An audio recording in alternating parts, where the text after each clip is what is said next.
Antes de irmos à fala do Ciro Gomes, na favela de Belo Horizonte, vamos ver como foi a agenda de Ciro Gomes, ontem, 3 de setembro.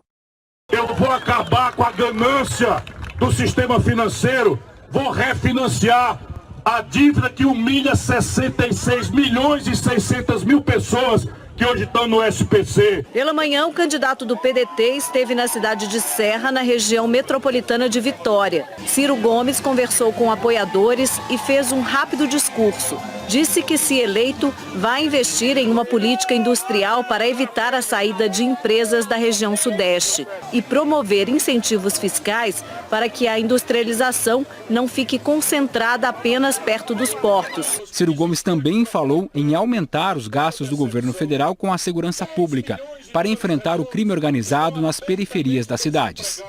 1/3 de 1% do orçamento brasileiro é gasto com segurança pública. É preciso aumentar fortemente o investimento em tecnologia e em inteligência policial, porque não é sair atirando a esmo com bala perdida, muito menos armando o cidadão, que não tem o fator surpresa do bandido, para recriar com a condição de segurança e paz sociais. Eu vou transformar em federais os crimes de organização criminosa tipo facção e milícia, porque não é possível fisicamente para a polícia local, que são trabalhadores, enfrentar na periferia o comando das facções criminosas. Por quê? Porque suas famílias moram na periferia, porque eles são trabalhadores. À tarde, Ciro Gomes veio para Contagem, na região metropolitana de Belo Horizonte, onde participou de uma caminhada ao lado de apoiadores mineiros. O candidato esteve em uma feira e cumprimentou artesãos. Ciro Gomes defendeu medidas para a retomada da economia. A reestruturação da dívida das famílias, que restaura o consumo, com a reestruturação da dívida das empresas, que restaura o investimento privado, com a retomada de 14 mil obras paradas, que retoma o emprego e o investimento público, e por fim com um esforço de reindustrialização para aqueles caminhos onde o Brasil está mandando dinheiro para fora, importando do estrangeiro coisas que a gente pode perfeitamente produzir aqui. O Brasil precisa fazer uma revolução na educação, porque hoje nós temos 500 mil vagas, por exemplo, ociosas de operadores de informática,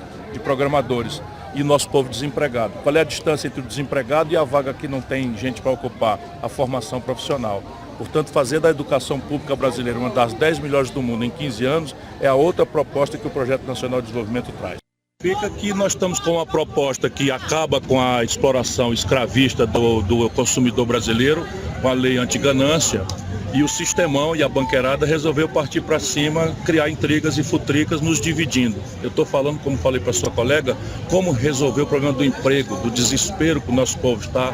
O salário mínimo é o pior das Américas e tudo que se quiser inventar comigo não conta. Eu estou aqui para ajudar o povo brasileiro a achar um caminho para o seu desastre social e econômico. O resto é molecagem do sistema.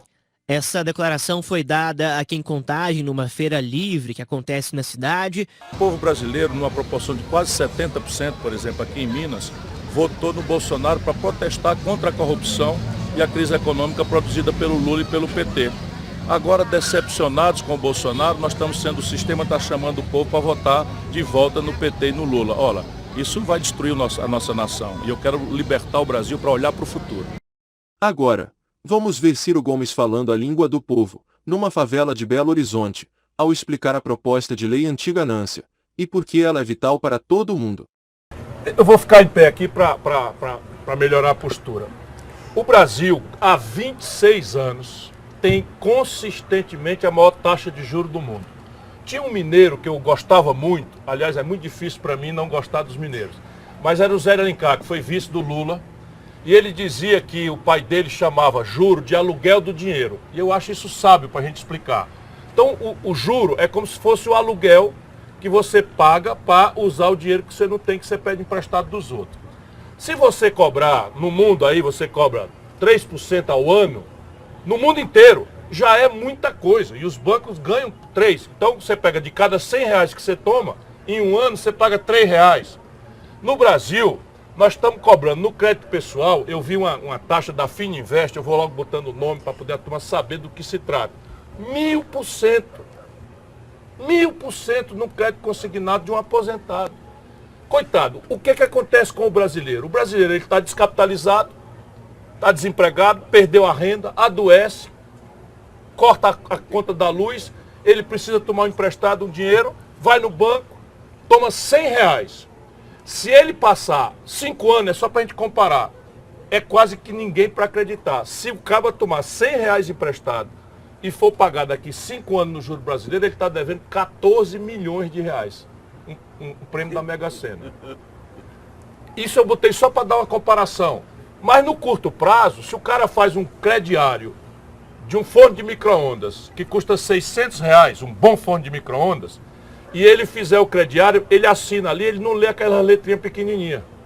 Também ele não tem dinheiro para tirar R$600 e dar à vista. Então ele só pode comprar se picar a prestação. E aí morreu. Na hora que picou a prestação, ele está levando um forno e assinou o papel, está devendo 3 fornos. Em juro, taxa de permanência, multa, etc. Se atrasar, aí o negócio papoca e vai-se embora. E aí o que está acontecendo? Fez o crediário de 600, pagou 300, quando está devendo 1.400. Não paga mais. E dando aquele telefonema, venha pagar, senão vou aí tomar seu forno, etc, etc. Isso atingiu 66 milhões e 600 mil pessoas. Lembrando que ele não deixa o crediário para criança, para adolescente. Nós estamos falando de quase toda a população adulta do Brasil. Quase toda a população adulta do Brasil, ou pelo menos uma parte grande, para não exagerar, uma parte grande da população adulta, todos os pobres e toda a classe média. Com segurança. Então veja, será que houve uma doença de calote no Brasil? Não, não houve uma doença de calote. É que o Brasil há 11 anos não cresce. O desemprego, o desalento e a informalidade papocaram para 70 de cada 100 trabalhadores. As tarifas públicas alopraram de preço, vinculado ao dólar, quem paga energia elétrica em casa já sabe. Ou seja, renda para baixo e despesa para cima, o que aconteceu? Todo mundo começou a não poder pagar. Cada um, porque a propaganda é em cima, cada um se sente o pior dos homens e a pior das mulheres, como se fosse ele ou ela o culpado. E não é. É o país, é a política, é o modelo econômico. Por isso, o único candidato que vai com o dedo na ferida e propõe isso, mudança, e assim, é invenção, acabei de inventar isso, na Inglaterra tem uma lei anti-ganância. Você tomou 100 emprestado, em 10 meses, em 1 ano, em 2 anos, pagou 200, morreu por lei, acabou-se. Não tem mais que pagar nada. Fez o micro-ondas, é R$600, tirou 600, pagou 1.200, morreu. Acabou por lei. Isso está lá na Inglaterra e eu quero fazer aqui no Brasil também. Quer complementar alguma coisa? Não, na verdade, quando o Ciro foi falando, eu fui me lembrando de histórias que eu vivi na comunidade. Pessoas que hoje estão com juros altíssimos porque em algum momento precisavam pagar, por exemplo, uma conta de água. A conta de água, ok, ela não paga, vai para o cheque. Desculpe, ela não paga, ela vai para o SPC. Mas e quando é comprar um remédio? E quando é comprar um calçado ou um agasalho para o filho, quando está chovendo muito e fazendo frio? Faz como?